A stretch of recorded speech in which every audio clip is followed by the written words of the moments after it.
मेरा नाम राजेंद्र राम, मैं अंबेडकर सेवक समिति का प्रदेश अध्यक्ष हूँ।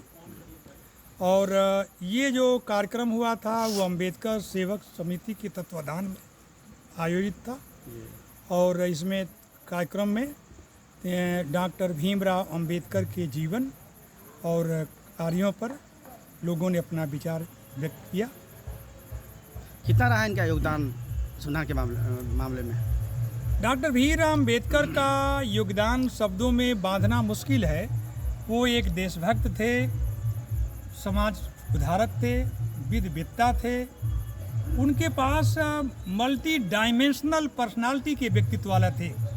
शायद उनके पास जितनी डिग्रियां थी उस समय आज़ाद भारत में या उसके पहले किसी व्यक्ति के पास में भारत में उतनी डिग्री नहीं थी। वे सारी मतलब विश्व के जब जितने संविधान थे उन्होंने सारे विश्व के संविधानों का अध्ययन किया।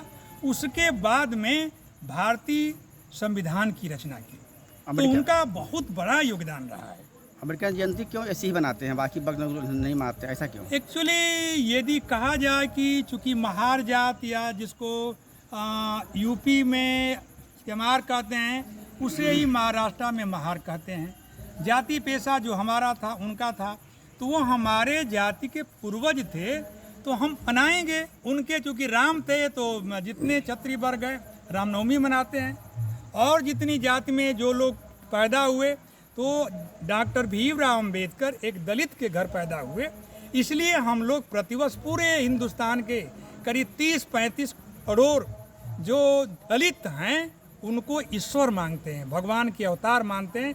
इसलिए उनकी जयंती हर साल हर प्रतिवर्ष मनाई जाती है। एजुटेट, शिक्षित बनो, संगठित रहो, संघर्ष करो।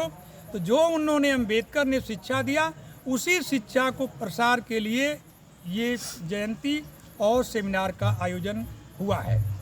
खतरे में है जी। जो कि आरक्षण जो हमारे डॉक्टर भीमराव अंबेडकर ने दिया, उस आरक्षण को लोग में वो आरक्षण को एक बैक डोर से लोग ले रहे हैं। जैसे जो संस्थान सरकारी थी, क्योंकि प्राइवेट में आरक्षण तो होता नहीं, उस सरकारी नौकरियों को प्राइवेट में लोग भेज करके आरक्षण को ख़त्म कर रहे हैं। तो जागरूकता करना चाहिए और देश में आंदोलन होना चाहिए। सरकार पर मनोवैज्ञानिक दबाव डालना चाहिए।